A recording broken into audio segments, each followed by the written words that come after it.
Estudiaremos el Antiguo Egipto y comenzaremos con la inundación del río Nilo. Analicemos esta frase: Egipto, un don del Nilo, dicha por el historiador griego Heródoto en el siglo V a.C. Miremos el mapa. Está compuesto por la famosa media luna fértil, con los ríos Nilo en Egipto y los ríos Éufrates y Tigris en Mesopotamia. A esta región se la conoce como la media luna fértil. Allí se generaron dos de las principales civilizaciones del mundo, la egipcia y la mesopotámica. Analicemos el río Nilo, que tiene aproximadamente unos 6.550 kilómetros de largo, considerado muchísimo tiempo como el más largo del mundo, pero hoy se sabe que es el segundo más largo del mundo después de una de las vertientes del río Amazonas. Y no en una trayectoria recta, pero sí va de sur a norte en el valle y desemboca en el delta en el mar Mediterráneo. Miremos las etapas de la inundación del río Nilo. La inundación venía en los meses de julio a septiembre. Allí era tan importante que el calendario comenzaba cuando se empezaba a inundar el río y llegaba a su cauce mayor en septiembre. Dividían así los sacerdotes en 12 meses según las fases de la luna y tenían 12 meses de 30 días y 5 días extra para fiestas.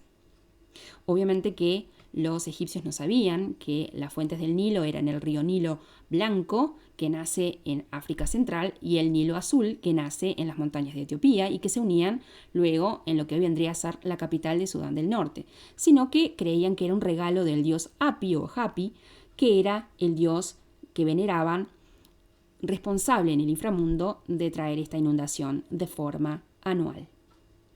Era tan importante que lo medían porque su escasez o su abundancia podía significar un buen o un mal año. Ahí vemos cómo se inundaba más o menos entre 50 a 100 veces el cauce natural. Vivían de ello, vemos cómo se inunda, y del limo que deja en las arenas. Esto es un nilómetro. Todos los años vemos que es una pared, que tiene una escalera, y allí vemos cómo esos surcos están allí para poder medir hasta dónde llegaba el agua de la inundación. Y lo medían según 12 codos, más o menos unos 5 metros, era insuficiente. 13 codos era bastante escasez de alimentos. 16 codos era abundante, pero cuando había más o menos unos 9 codos, eso era excesivo, lo que es más o menos unos 20 metros de agua, lo que implicaba inundaciones que iban a arrasar con los cultivos. Vamos a la segunda parte, que va de octubre a febrero, y es la parte de la siembra, donde hay que, luego de bajado el cauce del río, deja ese potente barro llamado limo, que viene muy fertilizado por recorrer tantos miles de kilómetros con plantas, animales, es sumamente fértil, que eso lo van a sacar de las orillas del río y lo van a llevar hacia el terreno, y allí van a rotular la tierra y van a empezar a plantar. Era un trabajo que llevaba meses, donde también se aprovechaban a hacer diques y canales, porque hay que acordarse que esto es una agricultura de regadío, no llueve en esa región, por lo tanto es necesario sacar agua del río Nilo, y para hacerlo más fácil su llegada, se hacían esos canales para poder regar los cultivos, sobre todo avena, trigo, cebada, en el que hacían la cerveza, que era muy importante recordar que la base de la alimentación de los campesinos era el pan y la cerveza, y el vino era tomado por las clases más altas. Era un trabajo comunal y de mucho sacrificio, y eso alimentaba de forma anual a todos los campesinos y también, obviamente, al faraón, su familia, la nobleza y los sacerdotes. Ahí vemos cómo rotulaban la tierra para que venga el agua desde el río y poder ahí empezar a cultivar.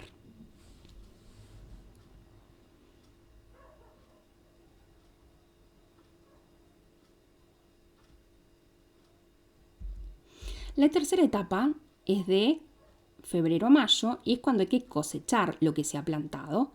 Ya crecieron todos los cultivos y es necesario empezar a extraerlos porque hay que pagar los impuestos, van a venir recaudadores de impuestos, que son gente traída por el faraón, ¿verdad? Gracias al conteo de la medición de los terrenos y saber qué persona tenía que pagar cuántos impuestos, es que se empieza a desarrollar no solamente la geometría, sino también la escritura. Aquí vemos un yaduf, que es una palanca, una obra de ingeniería muy importante para poder extraer agua del río, ¿sí?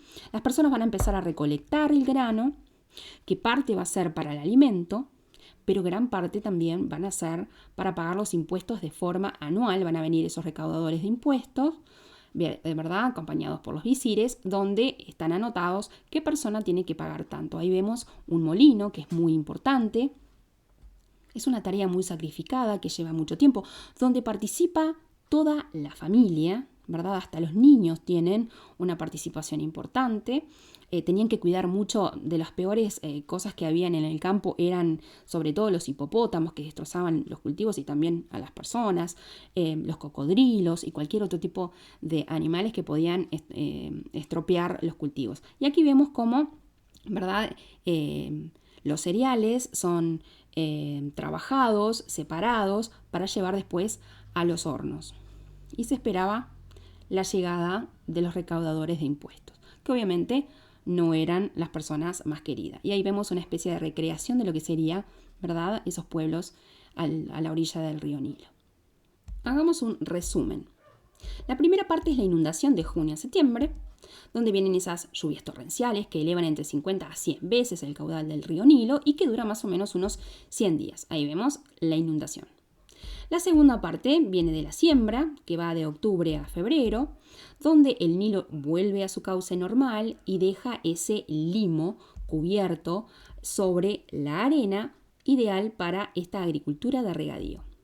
Y la tercera parte es la cosecha, que va de febrero a mayo, donde los campos, ¿verdad?, son cosechados y vienen los recaudadores de impuestos que van a medir los terrenos y tienen anotado qué persona debe pagar tanto de impuestos. Y ahí vemos, ¿verdad?, dibujados los campos de cultivo. ¿Qué tenemos que saber? La importancia del río Nilo. La inundación marcaba el inicio y el fin del calendario egipcio. Todo lo correspondiente a la vida egipcia tenía que ver con el río Nilo. No hubiese existido esta civilización sin ese río. Es por eso que lo adoraban como a un dios.